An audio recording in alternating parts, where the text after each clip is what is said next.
And today I'm with my boy Stone Cold Steve Austin. Yes, sir. What's your actual, what do you like to be called actually? My full name is Steven Austin, but I go by Steve Austin just because it's easy and it's like ringing a bell. Everyone kind of knows the name. If you're like in that older age group, like the $6 million man, the bionic man, and then if you're in the younger age group, Stone Cold, right? Yeah. You're busting down 2 beers, you're, Stone Cold Stunner, all that good. He was 316. Yeah, dude, he was my favorite wrestler, man. Yeah, so I kind of play off that, especially more lately, is because when I say Steve Austin, it rings a bell and people are like, oh, Steve Austin, So lately I've just been going by Steve Austin. My name is Anthony. Welcome to the Scalability Podcast. Oh my God, that God. All right, so when I walked in today, couldn't help but notice your outfit. Okay. Yeah. You look real good, by the way. Thank you. Super good. Thank you. You know who I've been following a lot lately, and I just found out that he's dead. I'm devastated because I've been watching all of his content. He talks about high value men. I'm just whoa, I'm loving everything that he's putting out. And then when I saw your outfit, I was thinking, dude, this is what got Kevin Samuels. Kevin Samuels, what a legend. Dude, I'm so mad that he's dead, and I'm watching it. I love that, YouTube and all the content that he put out. I love it now. Right. But man, let's learn about you because number one, are you single? I am single right now. Yeah. Single right now. So if there are any ladies watching, my boy is available, and it's so interesting too. How old are you? I'm 34 now. Yeah. 34. See, and Kevin Samuels talks about men in their prime are at 35, right? 100%. And dude, we walked into a beautiful luxury building.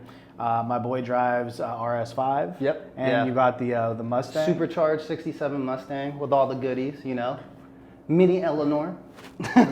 he's over here slinging houses, real estate agent. Yep. I mean, I'm in the cars. I'm in he's I'm in the shape. Fitness. Yeah, I'm in the fitness. For me, those are some of my pillars. I like fashion. I like real estate. I love helping people. Even if it's a short conversation in the gym, or even if I'm on the street, someone wants to chat it up about a car or a project, or just real estate. I just love helping people. But yeah, no, those are the things I'm passionate about: fashion, cars, real estate, and people. Man, man, oh man. Yeah. And Kevin Samuels, he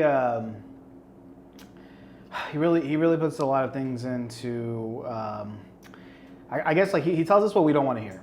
And a lot of times, I feel like I am the Kevin Samuels for people coming into small business, right? Okay. Yeah, when so Kevin Samuels he'll just tell you what the facts are. You might not like to hear them. Yeah. But that's just what it is. And when I'm talking to small business owners, how serious? Let's say you meet somebody and they're like, hey, what's up, Steve Austin? I'm a notary. Okay. And I'm a loan person. Yeah. And I do massage. And I do. Yeah. I've heard that a lot. You can't, you either are a jack of all trades, a master of none, right? Or you're a specialist in one area. But yeah, no, I've heard a lot of people trying to do it all because maybe it sounds cool, or maybe they saw it online and they're just focusing their energy in all these different places, right? So it's funny that you say that.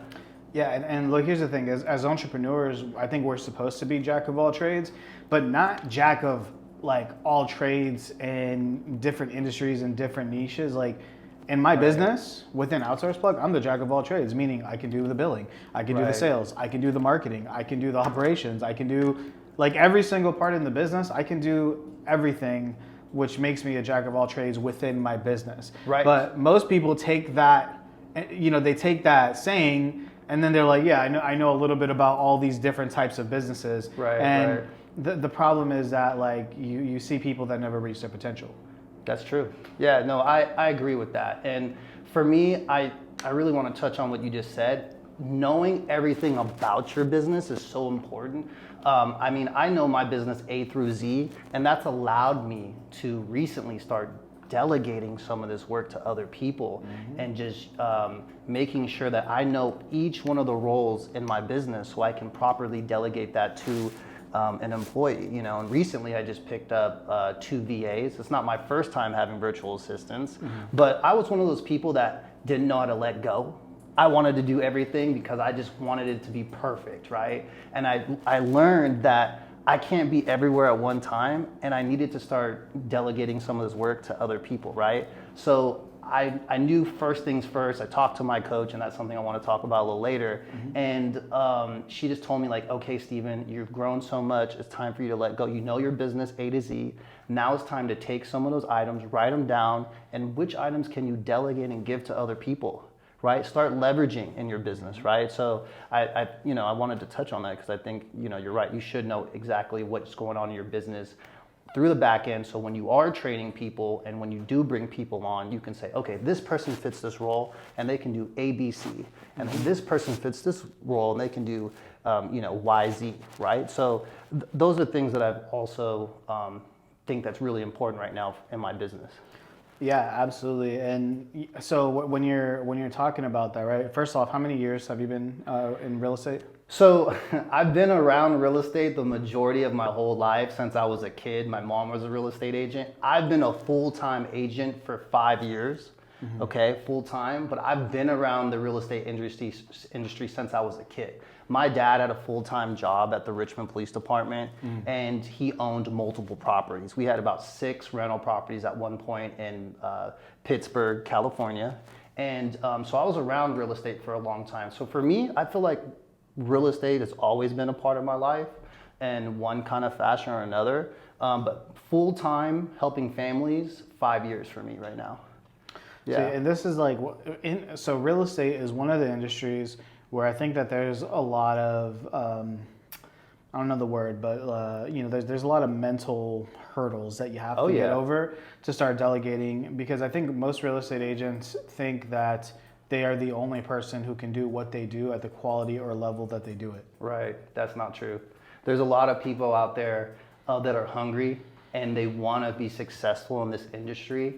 And I agree with you on that. You just can't think that no one else is doing what you're doing. But one thing I will say, and you mentioned it, I think a couple days ago, was, not everyone knows a real estate agent, right? So if you're going around and wherever you go, you're making connections with people and letting them know what you do. You're almost like your own billboard, right? So maybe there are other people doing what you do, but it really comes down to the day-to-day actions. What are you doing? Are you handing out 3 business cards a day? Are you giving compliments while you're at the grocery store? If you see someone with cool shoes, tell them they got cool shoes. Start a conversation with them, right? If you see someone and they got a cool car, or you just think that they're doing something that's interesting, compliment them. That'll make someone's day. And if you show a little interest in what someone else is doing, they're going to ask you what you do. And you say, well, I'm in real estate. And someone always has a question about real estate. They want to ask you about the market, what's going on. So what's going to make you stand out from the other agents is just knowing your information, right? Knowing the data, knowing your market, knowing what's going on with the rates and so forth. And then not only that, asking the right questions. And you might even talk to that person, and they might know someone in their family that needs help from a real estate agent, and they don't know anyone, they can trust. Yeah, they see people online, but they made a connection with you at Costco. They made a connection with you at the gas station. And they're like, you know what? I like this guy's personality, because at the end of the day, you're seeing all these agents online. You don't really know how they are in person, right? So one person can be one way online, and then when you meet them in person, you're like, whoa. This is not the same person. what you said earlier of like, just talking to people and like, complimenting them on their shoes or like whatever.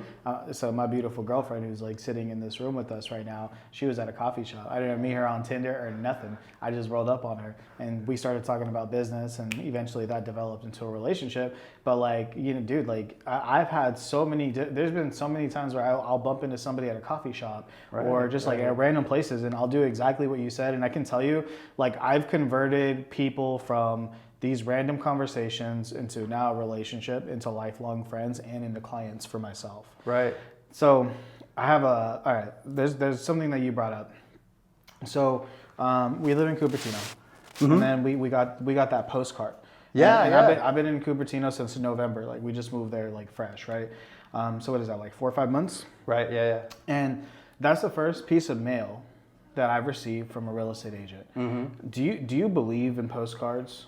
I do, I do believe in postcards, and I want to shout out Lex because he actually just did a podcast talking about postcards and mailing them out. I haven't listened to it yet, but I will. I've done my own farms in local communities near here that I know well, and I've definitely send out my postcards, and I'll have people that I just see months later, even after I've taken a break from farming that area, and they might see me and say, "Hey, I get your mail and I get your mail and your postcards all the time." And then I say, "Oh crap, maybe I shouldn't have stopped sending the postcards to that neighborhood because they're actually getting that." And what people don't understand is you might not get a call back right away, but you're building rapport, you're building a brand with those people in that community, and they may not call you right now. But I will say, I went to a listing appointment last year, and this lady had 6 of my postcards on her counter when I got there.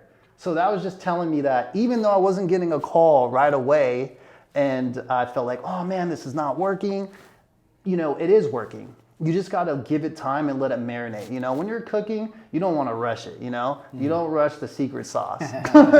You know what I mean? Just let it take time, let it marinate, and just keep on sending the postcards and make it fun. Don't be boring. Like you just mentioned, you received the postcard and it gave you all this data about the market and what's going on around you and how much the houses are selling for. And it's educational. Some people look forward to it.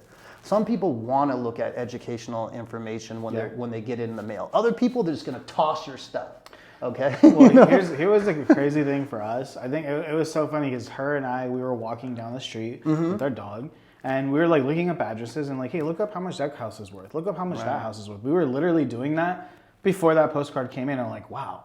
Like, because I heard one description of marketing that I loved so much, and it used like Tinder as an example of marketing. So, if you're on Tinder, what do you need? You need 2 people on Tinder that are both at a place in their life where they're looking for a relationship. Right. They both look just right in terms of like their image, where they're attractive to each other. Their description was just right, and when everything is just right.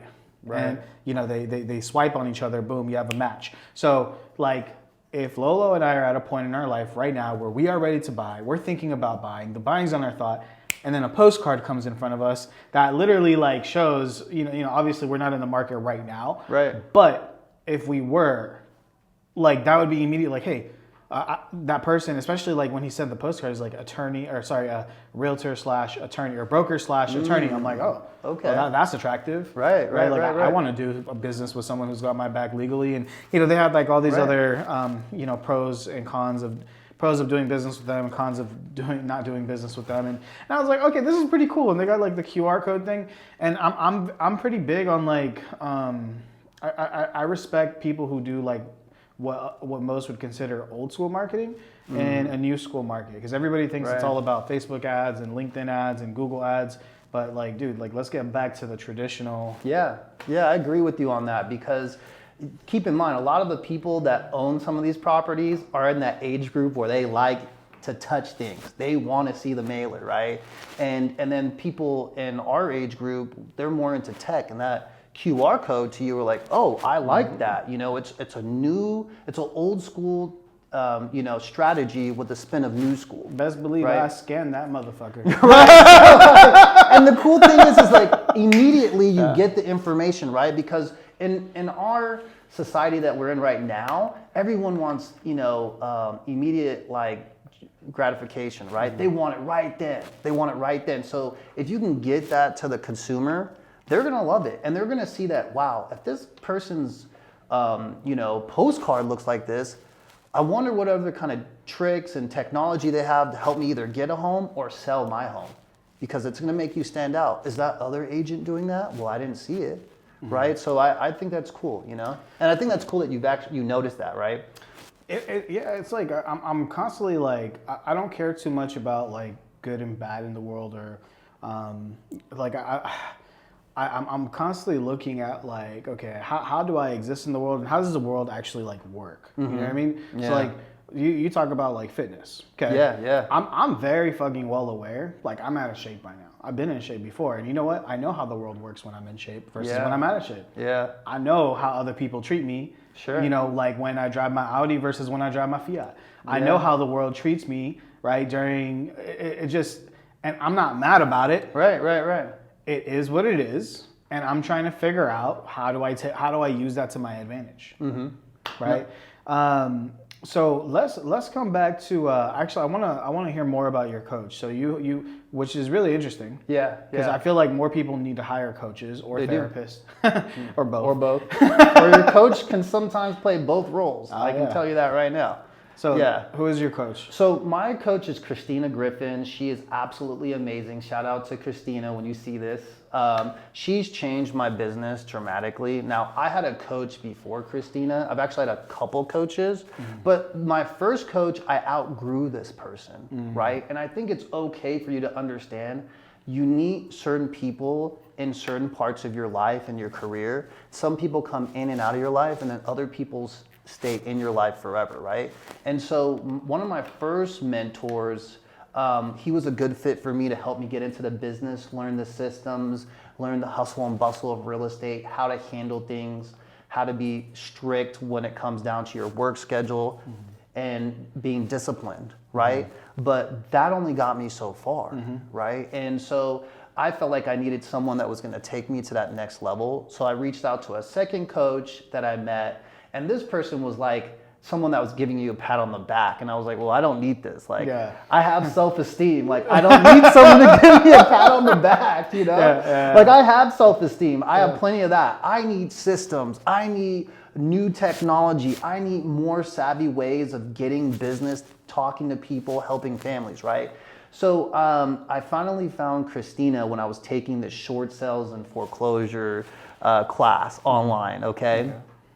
I loved her style so much and what she was doing, and I was like, man, I can help people going through foreclosure, right? I can help people if they have a short sale going through probate. So this was something that I loved, like it drew me in. So I added her on Facebook, I added her on Instagram, I wrote her a long email saying, this is why you should be my coach, and I would love for you to be my coach because of X, Y, Z. Oh, so she wasn't offering coaching? She was, but she's over in Florida. And the time difference is 3 hours, right? So she only coaches people on that side. And the coaching is through Keller Williams, who I work for, right? It's called MAPS coaching. And you have to make a certain amount, you have to close a certain amount of GCI. I think it's about $250,000 to even qualify to get coaching. And so like all the people that are in coaching are people that are performers in their market center, right? So I reached out to her and I wrote her an email and so forth, and she took me on, and it's changed my business completely. Incredible. Yeah. See, and I love like how you're very self-aware, and you bring up that theme of like what gets you here won't get you to there. Like especially in business, like from 0 to 1 million is one skill set. Actually, there's multiple skill sets. Right. Yeah, like even from like fucking 0 to 100. 0 to 100 is one skill set, and 100 to 1 million. Basically, like right now, like I'm at the point right now where I'm trying to get to 10 million. Right. And the person that I am becoming on the road to 10 million, it's just completely different. Like, I can't be the scrappy in the trenches person I used to be anymore, right? And that's where I'm like most comfortable. Right. And like you, it's also about building systems and bringing discipline back for me in a different way, because I got to the point where like my business, was automated last Q4, and I say again for those who have listened to my other podcast, but Q4 almost wrecked us, almost put us out of business. We're bouncing back now, thank God. But and we will bounce back bigger than last year. But the point is that now it's like, okay, because I think when you first get the option, like especially like if you grew up poor, or with like little to no options, right? When you get that chance to get money and not work, you take it. Oh yeah, right. 100%. And I've already taken it. I know what that's like. Liked it. It was cool.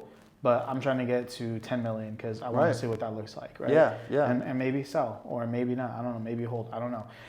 So with that being said, now give us some specifics in terms of like what systems are you now implementing in your business above 250K GCI? Okay, so first things first is when it came to coaching, that was a big investment already because that's $1,000 a month. Yeah. Okay, so I'm reinvesting into my business in a lot of different ways, right? So once I got to a certain number and I realized I can do so much on my own and I needed to start adding on people to help me and start delegating work.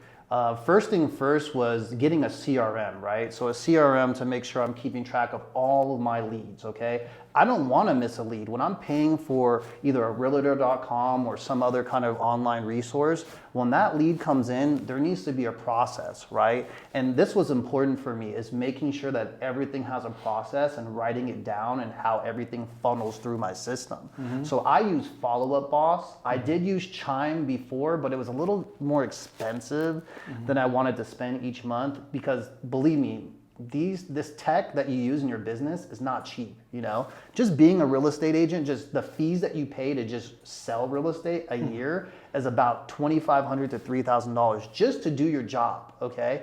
Then you have all these other systems that you have. Wait, you're not talking about the commission cut you give. No, I'm not even talking about the commission cut, right? And then you have your split with your office, right? So some offices are taking 30% until you hit a cap. And what a cap is a pretty much a number that they set where you have to pay into this bucket of like 25K or so until the office says, okay, you've given us our $25,000. Now everything else from this point on in the year is yours. Now some companies, they don't have a cap. It's always a 20-30 split or 15-85 or something like that, right? So yeah, there's a lot of expenses. So I have a CRM. I buy leads online, right? I now have 2 VAs. I've always had VAs working for me, and we'll touch on that because I've had success and I've had failure with that as well, and I've learned a lot. But yeah, systems in my business, coaching, CRM, online leads, mailers,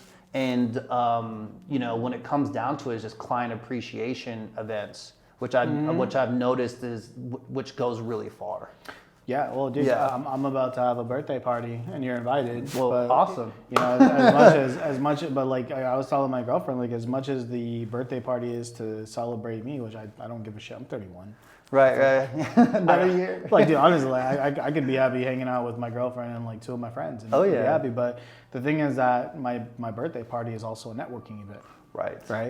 That's another thing. So like when you say client appreciation events, I guarantee you that there's going to be business connections that are made at my party, and people are going to do business. They're going to make new business friends, make connections, and there's going to be some deals closed. Right. So it's like, so coming back. So now you're having tell me about like a client appreciation event. I want to hear how you do it. Yeah. So everyone does it a little different, and best believe me, you don't have to spend a lot of money to do a client appreciation. It can be something as simple as just a picture day in the park, right?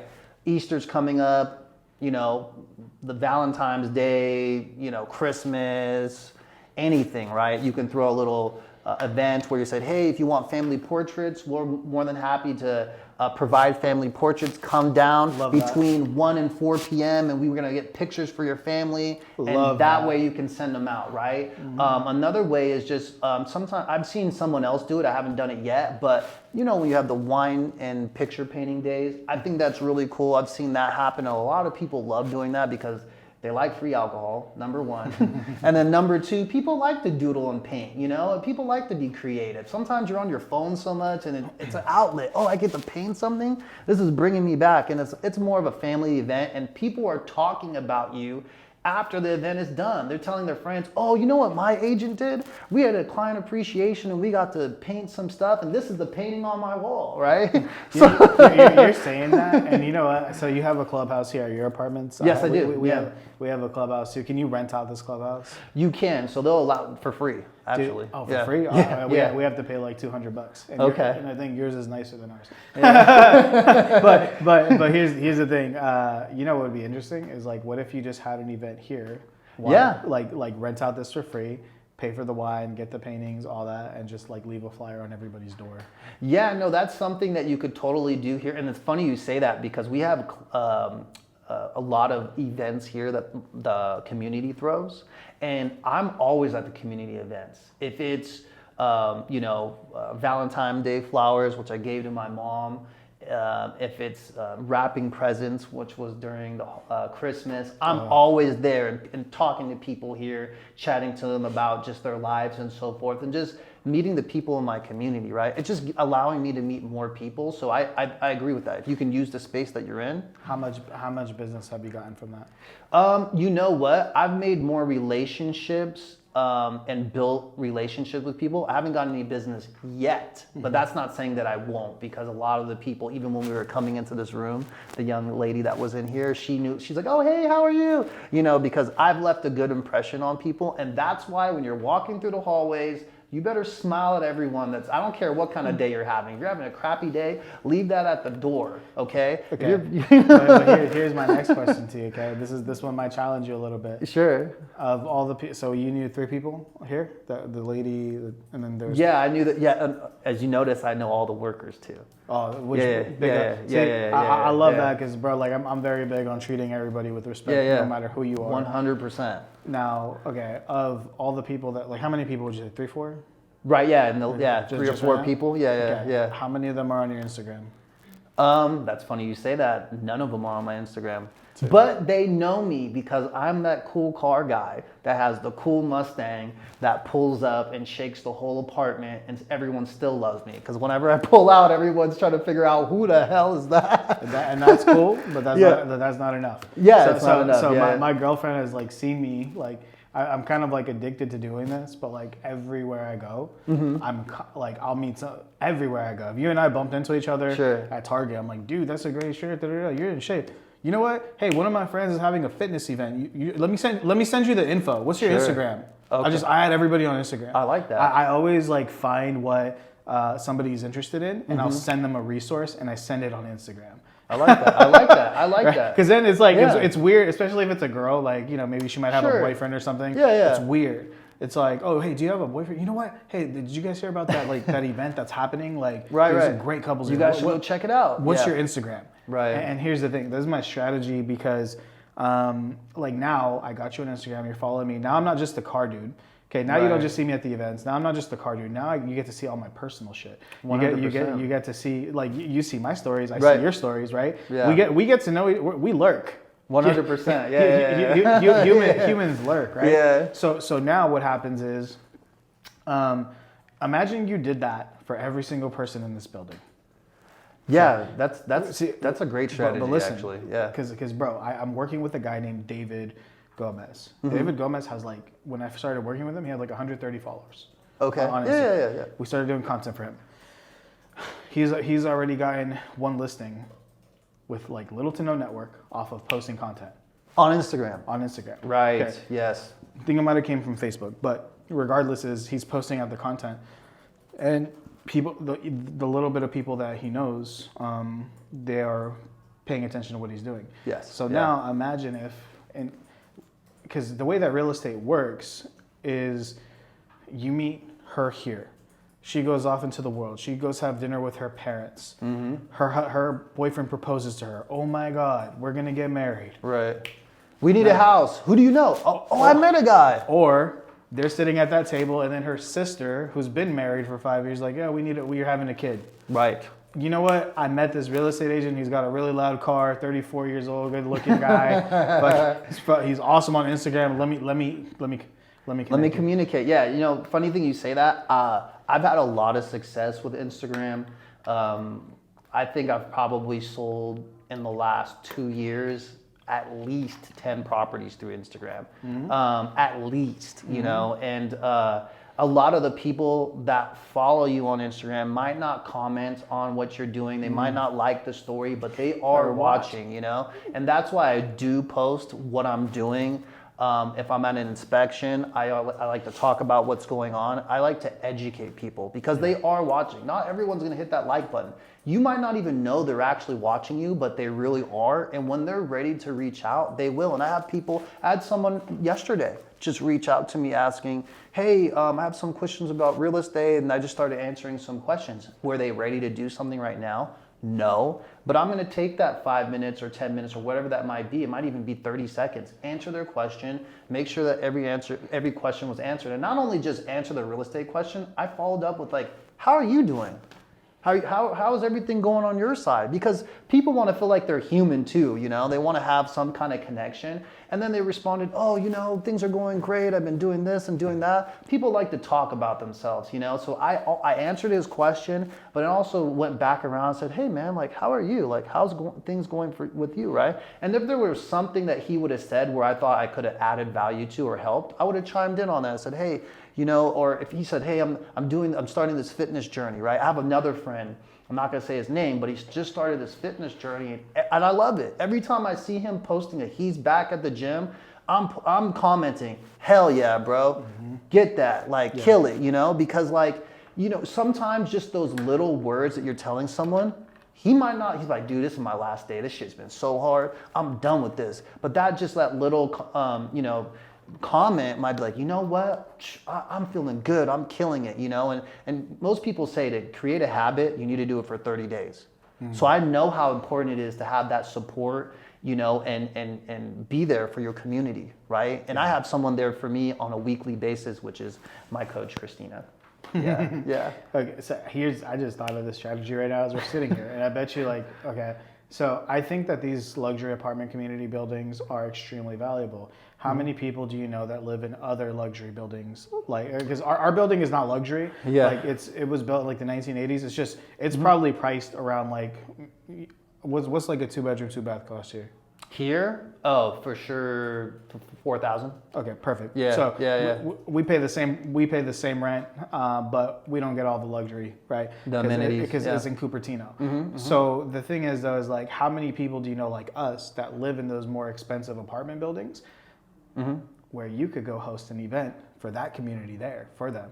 You know what? I know a few. Because you know, like if you ask me, if you ask me and you say, hey Anthony, because like in my phone right now we have a WhatsApp chat for all the people that live in that community. Oh really? That's right? Cool. So that's cool. So like if you ask me, hey, can I book your community room to have an event there? Right. For the community. Because the apartment complex does it, but like what you were talking about, it sounds like they do it here more often. Like they only do it sometimes, right? But like, for example, like as a real estate agent, if you wanted to connect with, and bro, I can tell you like in that building, it's Indian, Eastern European, it's like software developers, right? A lot of software people. So like if you were to have an event at my apartment complex, like wouldn't that be valuable? Yeah. People show up like, hey, I bought all these things for you guys, like, you know, activities for your kids or like whatever. All you got to do is put your name, phone number, email. Right. And people will take you up on that, you know? People 100%. like, in the sense COVID's been over, people want to get together. People want to hang out, you know? People miss giving people hugs and high fives and all kind of stuff. So yeah, I don't have a WhatsApp group, but that is a freaking good idea. Well, I mean, I feel like most communities they'll have somewhere for all their residents. I don't think we have one here yet, but if I could create one, I might even talk to one of our management and talk to them about that because I think that's really cool. Yeah, the WhatsApp group is tight because like people share like stuff that they need to sell. Sure. I mean, there's definitely like a lot of complaints and shit. Like, hey, fucking A13, you guys are vacuuming at 2 a.m. What the fuck? Right. What's going on? There's definitely like some of that, but it's a lot of it keeps you in the loop of what's going on. Yeah. In the community, right? Yeah. And I think it's creative value, but like that's just like an idea, though, right? Like, it's like how do you expand? How do you get 20 to 30 high income people in your network overnight, where they'll owe you because like they will appreciate that you put everything, you put up the money, you put up, right? They'll appreciate that. Yeah, you touched on a good point. You know, a lot of high value people and people that are doing well in their life, they get to a point in their career where they want to give back. So even if you put together a back to school backpack drive and you reached out to some of these people that are really doing something in their careers, they're top 5%ers, top 10%ers in their industry, they're going to want to give back. Sometimes they feel like something's missing. Like, man, like I'm killing it here, but like, how can I do more for my community and help people that were like me, you know? Like some of these people were, you know, at some point, some of them might have thought school's not for me, or maybe I didn't have a community at that point, or they don't even have a lot of people that they talk to now, because as you know, the more success you have, sometimes your circle gets smaller, you know? And when it comes down to it, I feel like you're saying, reaching out to some of these high value people and saying, hey, I'm throwing together this backpack drive. I think it would be cool if I could have you. And then who of your friends do you think that might want to join, right? And now you're breaking into their network. And all of a sudden, you reached out to 4 people, then they reached out to 2 of their friends, and next thing you know, you've got a group of 20 people that want to throw this toy drive together. Now you have 20 people's emails, 20 people's phone numbers, and you've left an impression on those people. And then if you took a little effort, because I know video is going big and stuff right now, and I'm not saying you have to video everything you're doing, giving back to the community, but I'm just saying if you made it an event, and you were able to share that, even if it was just pictures of the event, they'll share that with their sphere of influence, right? And the next thing you know, you might have 3,000 followers, this person might have 5,000, this person might have 1,200, this person might have 10,000 followers, and now you infiltrated all those people because you're coming together and you're you know, I'm not saying leveraging other people's platforms, but you really are. But you're doing something good and you're giving back to the community. So I think you're doing it tastefully, right? Yeah, you're doing it tastefully. You're not like reaching out like, yo, hey Lolo, you got 3,000 followers. Like, yeah, can you post me please? Right. I need clout. Yeah, like come with some value and add. Yeah. And like I said, people want to give back to their community, and I think it's a great way to build a relationship and actually get down and help people in your community, you know? Yeah. Dude, I have I want to actually, it's been like on the back of my mind. I want to move to the next topic that's kind of related, but it's a little different, man. So you, because another part of community is the community that cars build. They do. Yeah. Depends on what kind of community. You know, we're not talking about the guys in the Hellcats and the Scat Packs. No offense to the Scat Pack guys, but like you don't like the Mopar, bro? Well, no, I love Mopar, but like they're the new Mustang boys. You know, they're doing donuts, they're doing crazy stuff. You know, the kind of crowd that I hang out with are usually the morning cars and coffee type get-togethers. I know that some of the young guns these days, they want the clout. They got Instagram. They want to do crazy stuff at night. You guys live in an area where I'm sure if you go to San Jose, sometimes there's some crazy stuff happening, right? Yeah. But yeah, no, the car community. It's funny you say that because one of my friends owns a spot called Spot SF. If you check it out on Instagram, it's called Spot SF. You can store SPOT. Yes. Okay. And you can store your car there and also throw an event there. He actually owns a construction company, and what he does is he has these cars and coffees there, and it allows you to meet with people. I've actually met some really successful people at that Cars and Coffee, right? Some of them own furnace companies, like the Furnace Man, one of the guys that own that company. Like a steel company, roofers.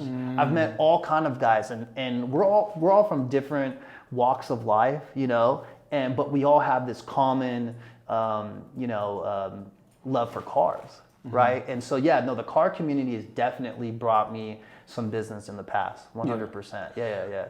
Dude,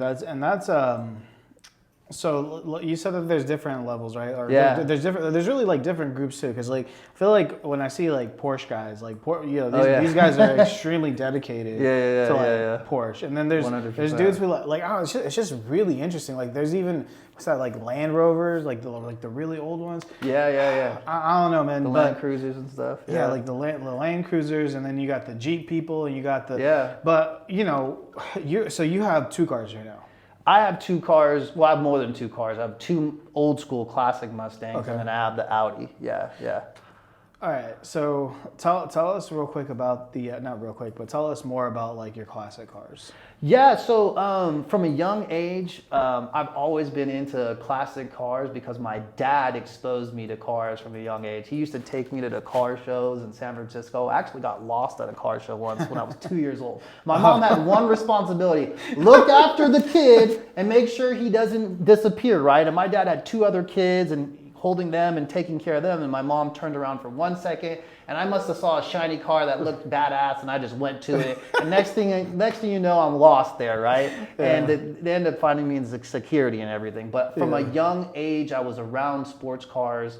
My dad always had a Porsche. Okay, my dad's always owned one since before I was born. You know, this has kind of been one of his pillar cars. And then he's always had Mustangs and classic cars like Studebakers. We have a couple Studebakers, if you know what that is or not. But yeah, so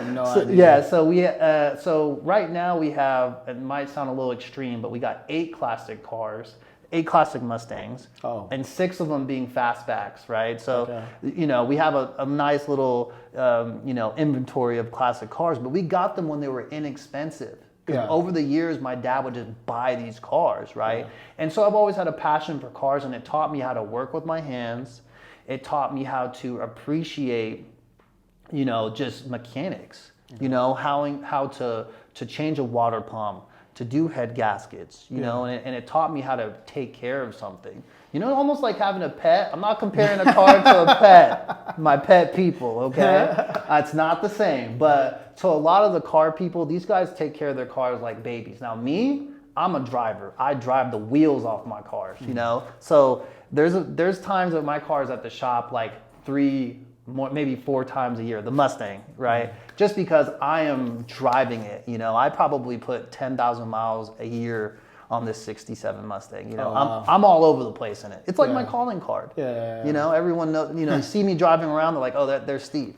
Dude, that's what's that show, Power? Tommy? Everyone always says that, but that's a 69 Mustang for the people that think that might be a 67. That's a blue 69 coupe. Yeah, it's a beautiful car. But that's his calling card. And I've had so many people send me a video of Tommy getting out of his car. And fun fact, I was actually at the premiere party for Power years ago with you know, 50 Cent, Lloyd Banks, Russell Simmons. Were you in New York? I was in New York, right? So, and I just happened to go there, right? So so it was a cool experience, but it's funny because I didn't even know what the show was about when I was there.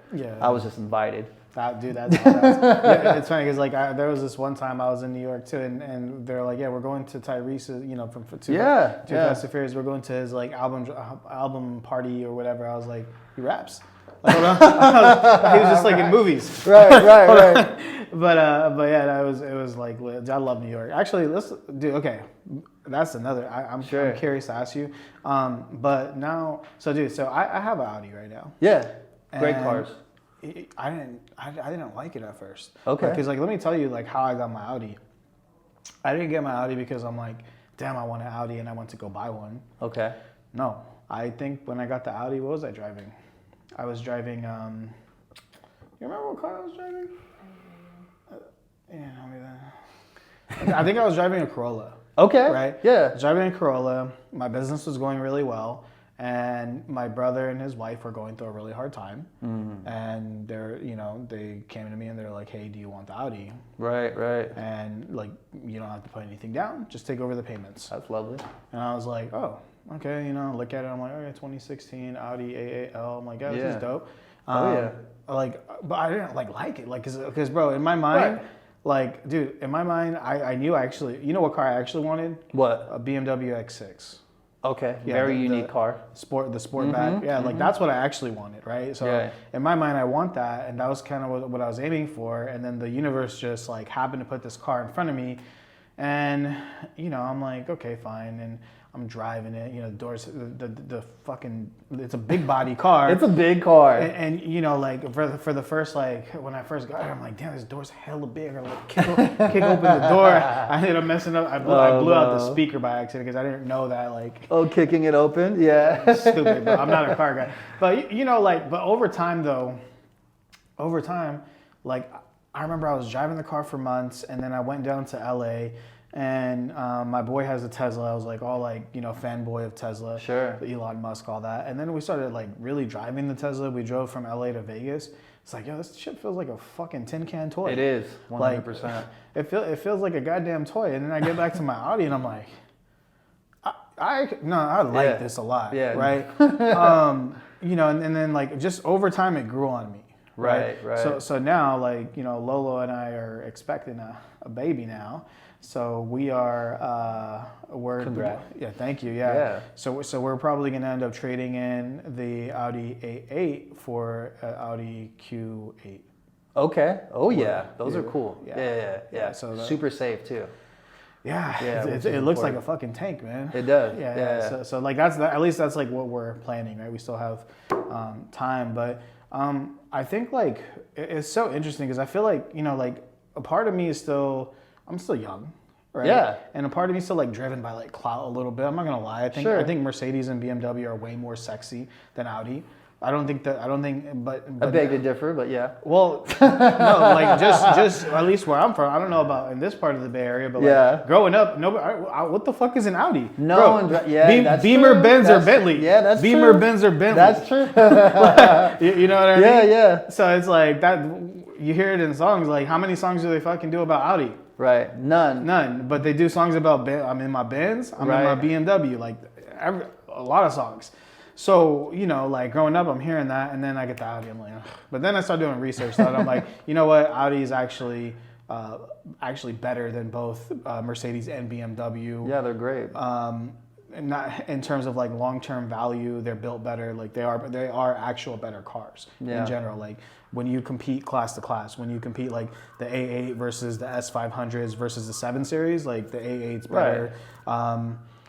You're getting more bang for your buck. I mean, Audi to me is the understated, luxury car. And I can say this with confidence because even though I've been in like the housing industry and construction for 12 years, I had a 3.5-year stint in the car business, and I was selling Mercedes, and I sold Audi, and I've sold BMW, and I learned more and more about each brand. And as I did, I really kind of fell in love with Audi because not only what the car offered, but the community and the Audi community. I just felt like the customer was a different customer.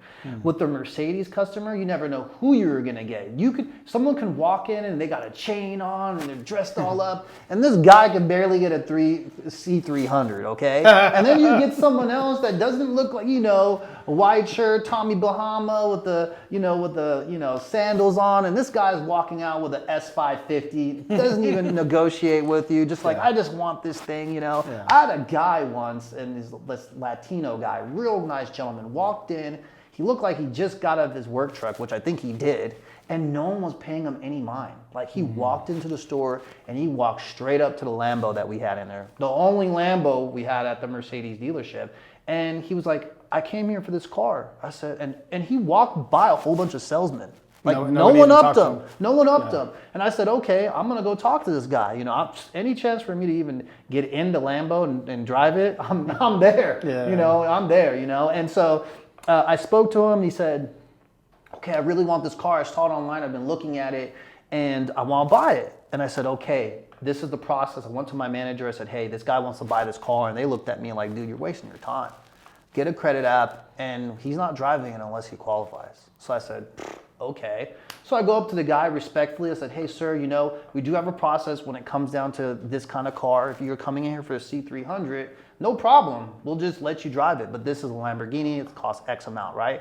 So long story short, gave him the credit app. He did everything. Finance took in the bag and said, look, tell this guy he needs $72,000 down, and he can have the car.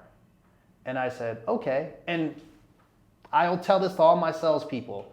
When you present numbers, act like it's normal, okay? Don't be afraid to present numbers. When you're in there doing a listing agreement, don't be afraid to ask for all the commission, right?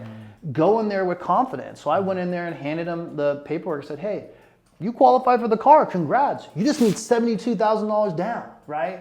And I didn't know if the guy had 72 grand or not. He says, that's it? I said, yeah. He's like, okay, I'll be back. I said, well, what do you mean? He's like, oh, I have it at my house. I'm like, wait, you got $72,000 at your house? He's like, yeah. I said, okay. So he left and he came back with a plastic bag full of money. My managers freaked out. They're like 72 grand of cash in our store, lock the doors. So we got him the car and he drove it. He loved it. Funny thing is I actually just met with him at a property and I just showed him a property. And this is years later. Yeah. Years later. This guy owns a construction company and he does really well. Now he has a McLaren and stuff like that. So I still have a relationship with this gentleman because I kept, and this is another thing I'll give you guys. If you're in any kind of service business where you're collecting anyone's information, you need to keep those people's contact information. Put them in your phone. Don't just put them into the system. And make sure you put notes in the system. When you talk to someone, put a note in there. When you're saving someone's contact information, put a note in there. If they tell you their birthday, put their birthday in there, you know? And if it's against the rules to keep that information, don't get caught. Right. I'm not telling you to do something you're not supposed to do. If you're allowed to do it, do so, right? But you know what I mean? But like, you're building a relationship and this person's going to I've actually, funny thing, and I'll touch on this, is I was making phone calls the other day and I called this expired listing, okay? And the guy answered and he's like, Concord B&W? Why is Concord B&W calling me? And I was like, wait, no, this is Steve. Like, I used to work at Concord B&W, but I don't anymore. I'm selling real estate. And the guy's like, oh, I remember you. You were so nice. He's like, yeah, we tried to sell our house. We're not going to sell it right now. But now that I have your phone number, I'm going to put it in there as Steve Austin, the realtor. And when we are ready, we're going to call you back. We really liked you, you know? And I didn't end up selling them a car. I just left it a long-lasting impression, you know? So another thing, if you're going through the sales process, you can see someone's not going to purchase with you that day. Don't burn the lead. Don't be mean. Don't have some kind of attitude saying, okay, well, you just wasted my time. It's like this person's asking you for information. Be polite, answer all the questions, and leave them with a positive experience, because at the end of the day, they might just reach out to you and say, hey, I'm not ready to do something, but my friend is, and I told them about you, and you treated me so well, even though I didn't buy anything from you that day, or I didn't do anything with you that day, I still was treated with such great service, and you left a long-lasting impression on me and my family. You know, so that's my little tip for everyone out there in any kind of front-facing industry where you're talking to the consumer. I love that. Yeah. So, dude, I like the direction that you went. I want to bring it back. So you have the RS5 now. I do. I love it. A lot of miles on that bad boy. Can I drive it? Hell yeah. It's funny things, but I've only let a couple people drive that car, and I've always used to be the kind of person that was like, oh, no one's ever driving my car, don't touch my car. But the older I've gotten, the more I'm like, dude, I want to share this cool experience with other people and let them, see what it's like too. The RS5 is like, to me, the RS5, it's like the baby R8, man. Like, yeah, it is. Yeah. And the cool thing about like my RS5 is it's a 2021. It was during the pandemic.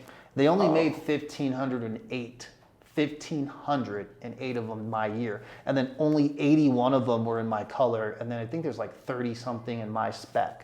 So the cool thing is there's not a lot of them. You don't really see a lot of them. Like you said, most people are Benz or Bentley, right? They're not thinking about getting another Audi, and most people think, oh, I want a C63 or something like that. But honestly, like, my car is part of my office, and that's another reason why I like driving a nice car, is because when I go somewhere and someone sees me pull up in my car, they can automatically, and I'm not doing it for clout, but they automatically can tell, okay, this guy's had some success. When I get out, I'm always dressed sharp. I'm always talking to people in a positive way, and I always have positive energy. And that, when you're giving out positive energy, you're gonna get it back. So when I'm driving along, it's funny. Like, I'll be driving and I'll see people look at my car, and I'll give them the thumbs up, and they'll be like, yeah, and sometimes they want you to blast it, they want you to go, you know what I mean? And sometimes I will, if there's not any traffic, like, I'll get on it and stuff like that and have some fun. But no, I love that car. It's such a great car. It's all-wheel drive, right? It's all-wheel drive. Yeah. That's I mean, like, I feel you, right? Like, and I've had this battle of, like, with cars, right? Because, like, today when we drove here, I have a Fiat. I got a little Fiat 500, and that's like my I don't know. That's the car that I use when I'm like, cause dude, I feel like I've like just like really put like a shit ton of miles on my Audi, where I'm like, okay, I need to give my Audi a break. Right. But like, okay, do people really actually give a fuck what car you drive? That's the thing I'm trying to figure out. Cause like sometimes like there's been like very few occasions where I drive up and people are like, oh, AA. Right. Like, you know, like, yeah, sure. But also at the same time, personally, like, I guess personally, I would never take the Fiat to a business meeting if I know I'm gonna, if I know I'm gonna, if I know that people are gonna watch me get out of it. Sure. You know what I mean? Like, I won't bring it to a business meeting. Right. Like if like at this point you're a friend and like you don't give a shit what car I drive. No, not at all. But like if I'm going to meet a new client or if I'm gonna like trying to create like a great first impression, right, I'll take the Audi. But I don't know. I wonder if it really fucking matters though. Do you think somebody wouldn't buy a house from you if you drove in my Fiat? I don't think so. It really depends on how you carry yourself. But I will say this, certain clients want to feel like they're working with a peer, someone as the same level as them. I'm not saying that you need to be a millionaire, but they want to think that you're at some kind of, you can relate with them on some kind of level, right? And when they see you come up and you're well dressed, you speak like them, you know, and this is another reason why I say travel. Because when you're talking to people and you're talking about your trips, they're like, oh, you've gone to Belize too?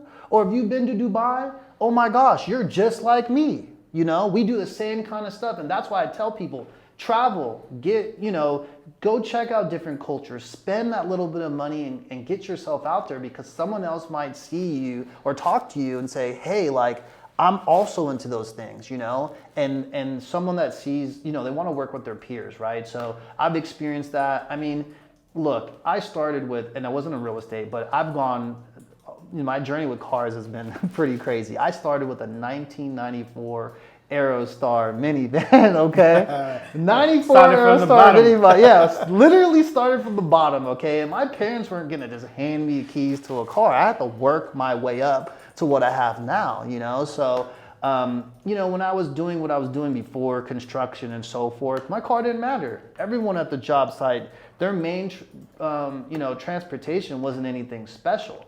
But they always had like either a nice truck or an Escalade or something for their family. But when I'm pulling up to my real estate, what I do like about having my Audi is when I do pull up to some of my real estate meetings, and I've been trying to infiltrate that, 1.5 to $10 million range. Yep. You need to pull up correct, okay? Know the people in the room, okay? Know who you're working with. You can't pull up and try to show someone a $4.5 million house and you have no rapport with them in a t-shirt and some regular jeans. You better come correct, because that first impression is gonna stand with them. Now, if you're through the process with them and it's, you've been working with them for months or weeks, shoot, I've pulled up in sweats before to show a house. But they know you already. You've built rapport. You've already worked with this person, and they're like, oh, I've had a client say, hey, I want to see this house today. I said, hey, look, just to be transparent, I just got out of the gym. So I'm gonna pull up and I got some Converse that are half ripped on and some shorts and a t-shirt, and they're totally cool with that. You know what I mean? Yeah. So will I say your car makes a big difference? It does in certain ways, but not always. Dude, you absolutely like knocked that out of the park with that answer. I love that perspective. Yeah. Absolutely love that perspective. But yeah, I think with that being said, so like we're right here right now at the end of this podcast. Yeah. And I feel like you're a very motivational person, man. Like I think a lot of people are gonna be they're gonna listen to this and you're gonna make an impact for them. But there's also gonna be people who are listening to this who are struggling right now. They're going through a lot. Oh yeah. They're thinking about giving up. And shoot, what do you got to say to these people, man? Man. Everyone goes through different times in their career. I've had good times, I've had bad times, even in my own real estate journey over the last 5 years, just because there has been some stuff going on that everyone's dealing with in all their businesses, COVID, and so forth. But yeah, I would say, even when times are tough, just keep on doing what you need to do every day. Start becoming more disciplined. If you're waking up at 8:30 or 9 o'clock, start waking up at 6:30. You know, if you're having a hard time focusing, work on your calendar. Be more purposeful, okay? Go through the day with purpose. And at the end of the day, especially being a business owner, you need to check yourself and be like, did I win the day or not? Did I win the day? And you could have little wins throughout the day and just feel like a rock star at the end of the day. But if you're giving yourself a hard time because of what didn't happen for you last week, and you're spinning yourself out, you're gonna put yourself in a bad situation. So what I would share with everyone is just like, put your head down, do the hard work, start reaching out to people. Don't be afraid to ask for help. You know, get rid of the ego. If you need help and something's not working for you, your secret recipe that was bringing you success last year is just not cutting it in this 2023, then reach out to people for help, you know, and just be vulnerable. Because when you start telling people, hey, I'm having a problem with this, or this has been hard for me, someone's gonna say like, dude, I've been there. Let me share with you what I did to get out of this rut. Or let me share with you what I think you could do. These are the 3 things I think you can do to be more successful and be someone that's going to have success throughout the year. Just because you're not crushing it in Q1 doesn't mean by 4th quarter, you could have that Mamba mentality and say, shit, we're down 20 after the 1st quarter. And the 2nd quarter is coming along and says, and you say, hell no, I'm gonna crush this. Yeah. It's all about the mindset, and I keep on telling people this.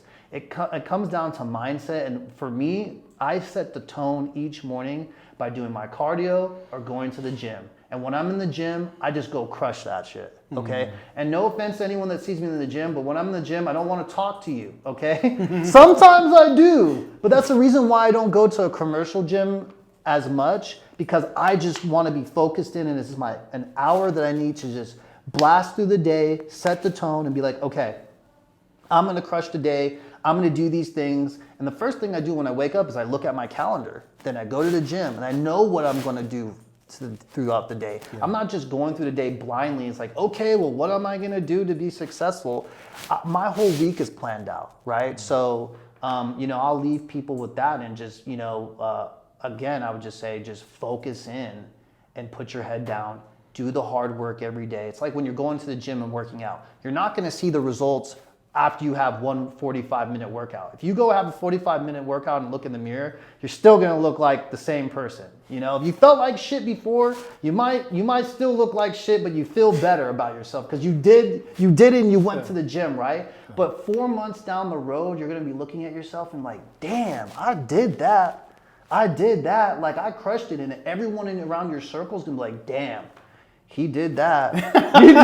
Or she did that, you know, she's killing. And that person that might have been looking at you before, like, oh, this person's nice, might be like, damn, this person is looking tasty, you know? So like, I'll just leave you guys with that, you know? I love that. No, but I like that focus, man. Did I win the day? Did you win the day? Did I win the day? And I think, you know, it's interesting that you say that, because like these last few days, like I've been, or like probably the last, like I would say 2 weeks, I've been like ending my days like, damn, this was good. I like this. I love that. I can sleep tonight. 100%. And I feel good about it. Yeah. So. And I want to touch on one thing before we leave. We've actually met because of HVN, and if I didn't go to HVN, High Value Networking, I would have never met Anthony, right? So, and Lolo. So, you know, I really value the community and just meeting people. And funny thing is I saw Blake posting stuff online a year and a half ago. I didn't even know who Blake was. I'd never met him before. I was just like, dude, this guy looks like me in certain ways, right? And he's killing it, and I loved his positive energy, and he was no bullshit kind of dude. And I said, I'm gonna follow him. And then when the HVN events came up, I'm like, I'm there, you know, because these are people that are moving forward and shaking the ground and being trendsetters, and I gravitate towards people that are doing the same thing that I'm doing, but in their own industry. Doesn't mean we have to be in the same industry, but we're all moving forward. Yes. We're all going after something, and we're all hungry. And everyone here is mostly, you know, here to help each other in some kind of capacity. So if you haven't been to an HVN event yet, get off your ass, Follow them on Instagram, get to an HVM event, because you never know, you might be one connection away from your first $1 million. And I think Blake said that, and that is very true, because you never know, that one phone call can get you one deal, or that one relationship ends up turning into many great relationships, and it could turn out to change your whole year. So no, I agree though. Like the very first event that we walked, you were at the first event, the real estate one. I remember I walked, I was like, damn, it's real black and brown in here. Yeah, like, I love that. Me too. Dude. Because like everywhere, like I've always gone to network, there's been like mainly like white or Asian dominated. Exactly. And I'm like, all right, my people. Right? Yeah. So, but okay, now if someone wants to follow you, where do they? Yeah, you can follow me on Instagram at Steve A. Austin. Steve A. Austin. Steve A. Austin. If these ladies want to text you.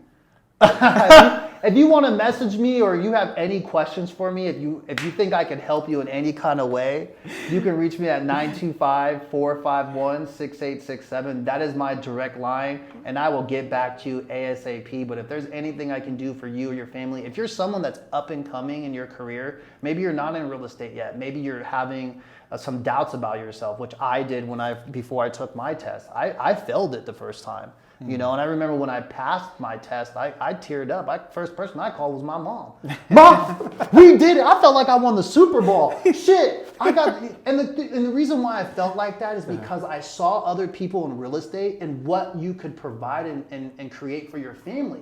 So when I got my real estate license, I'm like, shit, I got my get free rich card now. Like, you know what I mean? Because it gave me the opportunity to do something that I love, which is helping people, and doing it in a way where I can make a difference in people's life, and I can become, I can build something where I can make a lot of money, so it hit all the pillars for me. Yeah. And so I waited, dude, I could have got my license 4 years before I had it. I just kept on dragging my feet. So if you have any questions or you're doubting yourself, give me a call, and I'll tell you that you can do it 100%. And if you don't feel like you can, we'll come up with a game plan. There you go. And help you get there. And there you have it. So whether you're looking to buy, sell, get your license, or take a joyride in the RS5. Or the Mustang. There you go. Appreciate you being on. Yeah, hell yeah. Thanks for having me. That was awesome.